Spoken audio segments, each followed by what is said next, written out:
आप देख रहे हैं India news network. India news network उठाता है जनता की आवाज़। सिटी कॉन्वेंट स्कूल में ऐतिहासिक ओपन शिक्षक अभिभावक गोष्ठी का आयोजन एसडीएम रविंद्र बिष्ट की उपस्थिति में किया गया। आज दिनांक 20 मई 2023 दिन शनिवार को सिटी कॉन्वेंट स्कूल में एक ओपन ऐतिहासिक शिक्षक अभिभावक गोष्ठी का आयोजन किया गया, जिसमें विद्यालय के 93% अभिभावकों ने प्रतिभाग किया। पीटीएम का शुभारंभ एसडीएम खटीमा श्री रविंद्र बिष्ट जी, वरिष्ठ अधिवक्ता उत्तराखंड हाईकोर्ट श्री अनिल जोशी जी, एनएस धारीवाल, अध्यक्ष Udham Singh Nagar independent school association खंड शिक्षा अधिकारी श्री तरुण कुमार पंत जी, पुनीत गोयल जी, सितारगंज अजय कुमार वाजपेयी, नानक मत्ता तथा विद्यालय प्रबंधन द्वारा मां सरस्वती जी के सम्मुख दीप प्रज्वलित कर किया गया। इस गोष्ठी में राष्ट्रीय शिक्षा नीति पर कार्य कर रहे विद्यालय प्रशासन ने अभिभावकों के मध्य अपनी पूरी बात रखी। विगत 2 माह से चल रहे विद्यालय के प्रति किताबों को लेकर हो रहे हंगामे को देखते हुए एसडीएम खटीमा की उपस्थिति में अभिभावक शिक्षक मीटिंग का आयोजन किया गया, जिसमें प्रबंधन समिति से एजुकेशनल डायरेक्टर श्री तिलक उपाध्याय जी ने अभिभावकों को समझाते हुए विद्यालय में चल रही एनसीईआरटी करिकुलम से संबंधित किताबों के बारे में बताया और उसके महत्व को समझाया और कहा कि विद्यालय में चल रही किताबें एनसीईआरटी बेस्ड है, जिससे बच्चे थ्योरेटिकल एवं प्रैक्टिकली भी पढ़ाई कर सकते हैं, जो नई शिक्षा नीति में भी लागू किया गया है। स्कूल ने बच्चों के विकास के लिए और उन्हें आधुनिक टेक्नोलॉजी से लैस एवं बहुप्रणाली शिक्षा देने हेतु एनसीईआरटी करिकुलम को फॉलो करते हुए lead school integrated digital system उपलब्ध कराया गया है। इसके बच्चों के विकास हेतु 3 मुख्य फायदे हैं। 1. हर बच्चे की पर्सनलाइज्ड ग्रोथ को मॉनिटर करने के लिए एक असेसमेंट रिमीडियल सिस्टम है। इसके अंतर्गत एनसीईआरटी करिकुलम के असेसमेंट, उनके रिमीडियल्स, इसके लिए अभ्यास प्रश्न और इनके परिणामों की सूचना के लिए पूरा सिस्टम लागू किया गया है। बच्चों के अभ्यास के लिए स्टूडेंट ऐप, रिमीडियल्स के लिए टीचर ऐप और अभिभावकों के लिए पेरेंट ऐप उपलब्ध कराई गई है। 2. अंग्रेजी में कुशलता बढ़ाने के लिए एक अनूठा कोर्स एल्गा और कोडिंग पढ़ाने के लिए एक अतिरिक्त कोर्स सीसीएस लगाया गया है, जो कि एनसीईआरटी पाठ्यक्रम के साथ साथ बच्चों को उनके भविष्य के लिए जरूरी स्किल्स देता है। 3. ओलंपियाड और अन्य कंपटीशंस की तरह लीग बच्चों को एक्सपोजर के लिए मास्टर क्लास आयोजित करता है, जिनमें बच्चे एक्सपर्ट जैसे कि चेतन भगत, सानिया मिर्जा, सुनील गावस्कर इत्यादि से ऑनलाइन क्लासेज के द्वारा सीखते हैं और लीग चैंपियनशिप के अंतर्गत राष्ट्र भर के बच्चों के साथ प्रतिस्पर्धाओं के द्वारा अपने कौशल को बढ़ाते हैं। हमारे स्कूल के बच्चों को दिल्ली और मुंबई के अग्रणी स्कूलों जैसी शिक्षा देने का हमारा संकल्प है और इसके रहते हमने लीग इंटीग्रेटेड सिस्टम हमारे बच्चों के लिए अपने स्कूल में लगाया है। विद्यालय के अभिभावकों खीमानंद जोशी, कविता कन्या, हरीश कोठरी, पूजा जोशी, विनोद चंद, भारती देवी, तेज सिंह जिम्मेवाल, सुमन जुकरिया तथा दर्जनों अभिभावकों ने विद्यालय द्वारा चलाई जा रही शिक्षा नीति की प्रशंसा की और बच्चे में हो रहे सुधार के बारे में बताया और डिजिटल शिक्षा के महत्व को समझाया। माननीय एसडीएम रविंद्र बिष्ट जी पूरी विषय वस्तु को समझा और दोनों पक्षों को सुनते हुए कहा कि अभिभावक को अपनी समस्या को विद्यालय प्रबंधन के साथ तथा शिक्षकों के साथ इसी प्रकार की गोष्ठियों में बात करके समाधान निकाला जा सकता है। इस गोष्ठी के माध्यम से विद्यालय द्वारा चलाए जा रहे एनसीईआरटी करिकुलम से अनभिज्ञ अभिभावकों को भी नई शिक्षा नीति की पूर्ण जानकारी प्राप्त हुई और उन्होंने करतल ध्वनि के माध्यम से विद्यालय प्रशासन का आभार प्रकट किया। गोष्ठी में आए हुआ वरिष्ठ अधिवक्ता श्री अनिल जोशी जी ने एनसीईआरटी पाठ्यक्रम और उसके सहायक डिजिटल माध्यम के विषय में समझाया। अवसर पर विद्यालय समस्त अभिभावक उपस्थित रहे, जिसमें तेज सिंह जिम्मेवाल, खीमानंद जोशी, सचिन अग्रवाल, कैलाश सिंह, पूरन जोशी, भूपेश पाटनी, उर्मिला देवी, रीतू रानी, नीतू अकोलिया, पिंकी, नीलम पांडे, तारा दत्त, भवना बिष्ट तथा सैकड़ों अभिभावक उपस्थित रहे। खटीमा से सब एडिटर अजय गुप्ता की रिपोर्ट। मेरा बेटा एक 9th क्लास में पढ़ता है और एक 6th क्लास में पढ़ता है। वो नर्सरी से यहीं पढ़ रहे हैं, तो मुझे तो इस बात से कोई परेशानी नहीं है कि लीड की बुकें चली गई है। बहुत कुछ बच्चों ने सीखा है इससे और बहुत कुछ सीखेंगे और आगे भी। तो आप लोग जो भी इससे विरोध है तो आप टीचर से बोल सकते हैं, बार ऐसा करने की कोई ज़रूरत नहीं है। अगर आपको कोई परेशानी है तो आप टीचर लोगों से, हम जब भी बात करते हैं तो वो हमारी बात को समझते हैं, तो आप लोग भी समझिए। तो आप लोग कोई गलत निर्णय मत लीजिए। तो मैं तो बहुत खुश हूँ। धन्यवाद। मेरा नमस्कार। मैं एक अभिभावक हूँ। इस स्कूल में मेरे 2 बच्चे पढ़ते हैं, एक 2nd क्लास में और एक 8th क्लास में। मैं इस स्कूल की हर नीति से काफी अच्छी तरह जानता भी हूँ, समझता भी हूँ और समझने के साथ साथ अपने बच्चे को उसके लिए जागरूक करने की कोशिश करता हूँ। और मैं सभी अभिभावकों से यही अनुरोध करता हूँ कि आप लोग किसी के कहने पर मत आइए, आप उस चीज को खुद देखिए, आप उस चीज को खुद जानिए कि वो चीज क्या है। आज से 20 साल पहले जब मैं हाई स्कूल के पेपर दे रहा था, उस टाइम पे हमारे क्वेश्चन आते थे हमारे देश का प्रधानमंत्री कौन है। आज आपके नर्सरी का बच्चा जानता है कि आपके देश का प्रधानमंत्री कौन है। इसीलिए जो डिजिटल इंडिया बन रही है, ये आज से 10 साल आने वाले 10 साल के बाद का जो आज आपके बच्चों को यहाँ पर शिक्षा दी जा रही है, वो 10 साल बाद आपको परिणाम देगी। आज वो परिणाम मत देगी, नहीं देगी, क्योंकि आपके बच्चे को जब 10 साल के बाद 3 घंटे का कोई क्वेश्चन पेपर हल करना होगा, तो वहां पर अगर मैं इस माध्यम से आप लोगों को बताना चाहता हूं कि वो बच्चा वहां पर 3 घंटे बैठ नहीं सकता है। अगर इस शिक्षा को इस तरह ग्रहण करेगा तो आपका बच्चा उस 3 घंटे के नहीं, अगर उसको 5 घंटे का क्वेश्चन पेपर हल करना पड़ेगा तो वो कर सकता है। इसलिए आज उत्तराखंड का एक पहला स्कूल है जहां पर शिक्षा की नीति लाई गई है। आप लोग इसका समर्थन करें, विरोध नहीं। जैसे अभी सर ने कहा कि वो अभिभावक नहीं हो सकता कि जो बच्चे की पढ़ाई में रोड़ा बनता हो, वो कभी अभिभावक नहीं हो सकता कि जो अपने बच्चे की पढ़ाई में रोड़ा बन रहा हो या किसी भी बच्चे की पढ़ाई में, क्योंकि सारे बच्चे जितने बच्चे स्कूल में पढ़ते हैं वो हमारे हैं, किसी और के नहीं। इसलिए मैं आप लोगों से निवेदन करता हूं कि आप लोग प्लीज स्कूल को काफी अपनी जिस हिसाब से अगर सरकार चला रही है, सरकार के द्वारा होती है कोई भी चीज, कोई अपनी मनमानी नहीं कर सकता है। कई लोगों का कहना है कि हम मनमानी से फीसें ली जाती हैं, आप किसी भी स्कूल में पूछ लीजिए। और दूसरा, आप सिटी गवर्नमेंट स्कूल एक ऐसा स्कूल है कि आपकी जो फीस का माध्यम है डायरेक्ट अकाउंट में लेता है, एक एक पैसे का जवाब देना होता है।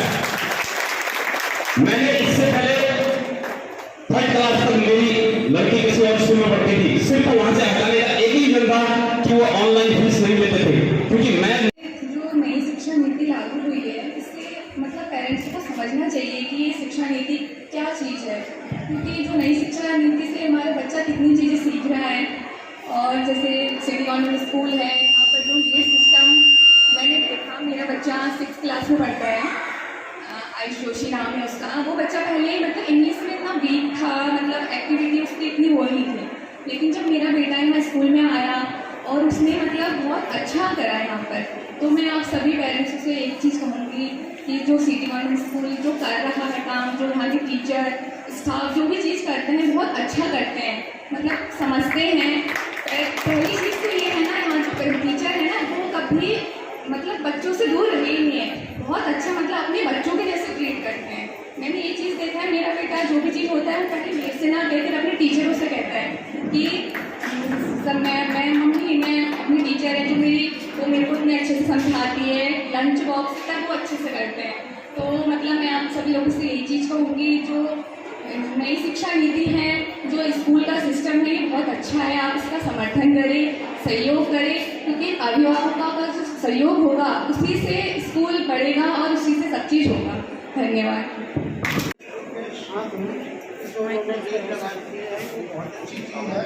अगर मैंने NCERT ही पढ़ानी थी तो फिर मैंने प्राइवेट स्कूलों को क्यों चुना? क्या सरकारी स्कूल में NCERT ही पढ़ाई जाती है? आज ये सब नेतागिरी हो रही है, बाहर जो चल रहा है, ये एक दूसरे को भड़का के वो करते हैं। जब हम इतना पैसा खर्च कर रहे हैं तो क्या किताबों के लिए नहीं कर सकता खर्च? तो ये चीज़ें खाली जो सारी किताबों को पढ़ाना था तो सरकारी में पढ़ाता, सरकार में 1.5 लाख रुपये एक मास्टर को तनख्वाह दे रही है, आज बंद होने के कगारों में है वो स्कूल।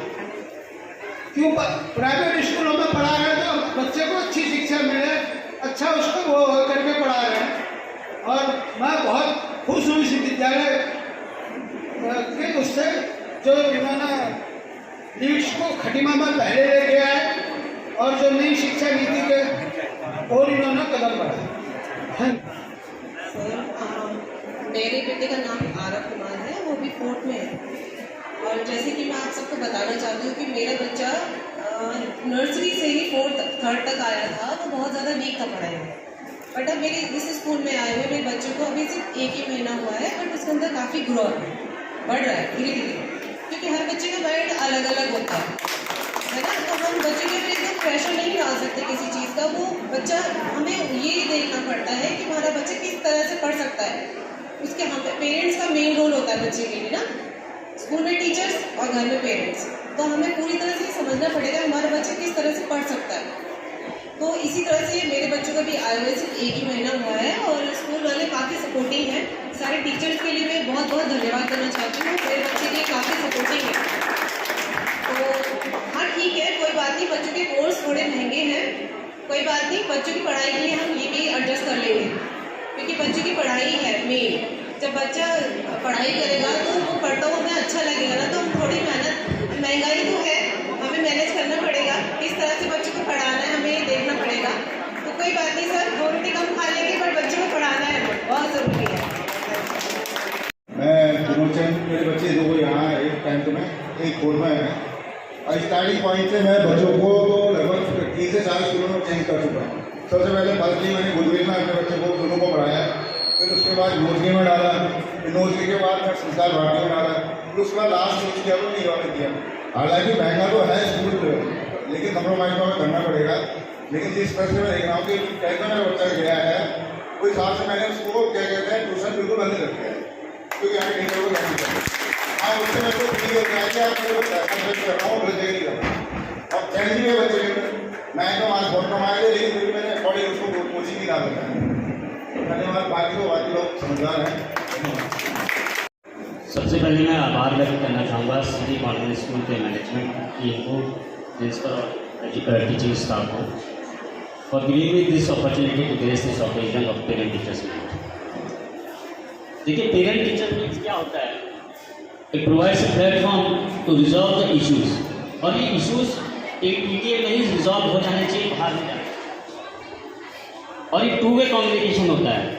टीचर्स आपके स्टूडेंट्स के बारे में बताएंगे कि आप स्टूडेंट्स कैसा परफॉर्म कर रहा है, और आपको आप अपने बच्चों के बारे में टीचर्स को बताएंगे कि इसके घर में क्या क्या एक्टिविटीज़ हैं। ये दोनों साइड से चलता है, क्योंकि सिर्फ स्कूल में कितना बच्चा मैक्सिमम कितना समय बिताता है, 8 से 9 घंटे, ज़्यादा समय वो कहाँ बिताता है, घर में। इसलिए कहा भी गया है, home is the first school of a child and parents are the first teacher. तो सिर्फ स्कूल ही नहीं, स्कूल जितनी मेहनत कर रही है, मैं चाहूँगा कि पेरेंट्स भी उसको रिस्पॉन्सिबिलिटी समझें, उसके एक्टिविटीज़ पे क्लोज वॉच करें कि आपका बच्चा घर में जाकर क्या कर रहा है, क्योंकि स्कूल में देखने के लिए तो उनके पास एफिशिएंट टीचर्स हैं। आज ये पीटीएम हमने इसलिए कॉल की थी कि कई दिनों से हमारे यहाँ पर एजुकेशन हो रहा था, हमारे तहसील में धरना रहते, कई पेरेंट्स, कुछ सोकॉल्ड पेरेंट्स भी थे और कुछ सच के पेरेंट्स भी थे। ऐसा होना नहीं चाहिए था। और ये parent teachers meet regular interval में एडवाइस करूँगा हमारे मैनेजमेंट को, सिटी कॉन्वेंट स्कूल के मैनेजमेंट को, कि पीटीएम रेगुलर इंटरवल्स में कॉल किया है, ताकि जो भी ऐसे इश्यूज होते हैं within school, within the boundaries of school, इसको रिजॉल्व कर दिया जाए और बाहर ना जाए। क्योंकि अगर ये बाहर जाता है तो सारी चीज़ों की बदनामी होती है, स्कूल की बदनामी होती है, पेरेंट टीचर्स दोनों की बदनामी होती है। इसलिए मैं चाहूँगा आज अगर कोई अपोजिट व्यू रखता है तो वो मेरे सामने आ जाए और बताए कि अगर जो 2 इश्यूज यहाँ पर रेज किए थे, एक तो माइनर इशूज था कुछ फीस का, that was not a big issue. Major issue था जो नीट की किताबें स्कूल में मैनेजमेंट चला रही है, और वो बेंट अपॉन थे कि एनसीईआरटी की बुक्स चलाई जाए। इसमें मेरे ख्याल से पीओ साहब ने आपको एक नोटिस भी दिया था जिसका आपने जवाब दिया था। तो क्लियर कर बताना चाहूँगा कि कोई भी राज्य सरकार, कोई भी सरकार स्कूल को फोर्स नहीं कर सकती कि आप स्ट्रिक्टली एनसीईआरटी की बुक से चलाओ।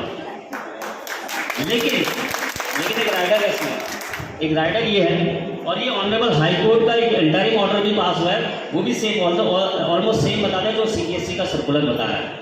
वो ये कहता है कि आप सीबीएसई से डिफरेंट बुक्स चला सकते हैं, लेकिन 2 क्राइटेरिया फुलफिल करनी पड़ेगी। नंबर 1, उसका करिकुलम और syllabus should be same as that of CBSE और NCERT, and number 2, the rates of the book should be comparable, competitive होने चाहिए। 19-20 का फर्क बहुत ज़्यादा है। यहाँ पर इशू थोड़ा सा ये आ गया था कि नीट की बुक्स थोड़ी सी एक्सपेंसिव थी, लेकिन वो हमारा इशू नहीं है। अगर आप पेरेंट्स राजी हैं तो वो उसको हमें कोई दिक्कत नहीं है उसमें। इसीलिए मैं चाहूँगा कि आज जो पेरेंट टीचर्स मीट में यूनानिमस डिसीजन हो जाए कि आप चाहते क्या हैं, ताकि हम जांच को ज़्यादा फर्दर बढ़ाएं ना, और यहीं पे डिसाइड हो जाए कि भाई आप लीड बुक्स के लिए सारे पेरेंट्स तैयार है, तो बैलेंस बुक सब हाथ खड़ा करें, लीड बुक्स के लिए कौन कौन तैयार है।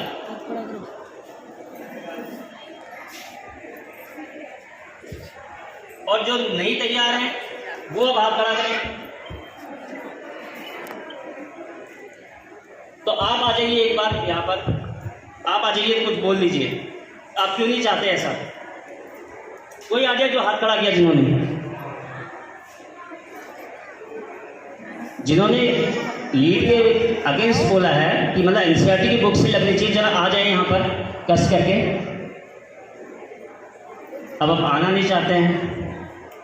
देखिए स्कूल जो होते हैं डिफरेंट टाइप्स के स्कूल्स होते हैं, कॉन्वेंट स्कूल्स वगैरह होते हैं, पब्लिक स्कूल्स होते हैं। पब्लिक स्कूल्स भी डिफरेंट कैटेगरीज के होते हैं और सभी पेरेंट्स एक्सपेंसिव स्कूल्स को अफोर्ड नहीं कर सकता। जैसे ब्रून स्कूल को, शेरवुड, बिरला स्कूल, मैं अपने बच्चों को नहीं पढ़ा सकता, वहाँ करोड़पति के बच्चे पढ़ते हैं। तो जिस पेरेंट्स की जितनी कैपेसिटी होगी उसके हिसाब से वो उस स्कूल में उनको टीचिंग करना है। तो अगर आपको लगता है कि एक्सपेंसिव है तो आप अपने बच्चे को दूसरी जगह पढ़ा लीजिए, मगर ये मत कीजिए कि ये जिससे हमारा जो लॉ एंड ऑर्डर का इशू बन जाए पूरी खटीमा के लिए। और अगर आप अदर व्यू रखते हैं तो आगे मैं आपको अपॉर्चुनिटी प्रोवाइड कर रहा हूँ कि आप यहाँ आइए और बताइए कि क्या है। कोई बताना चाहेगा जिन्होंने हाथ खड़ा किया था? टीचर्स और मैनेजमेंट कुछ नहीं कहेगा आपको, मैं यहाँ खड़ा हूँ।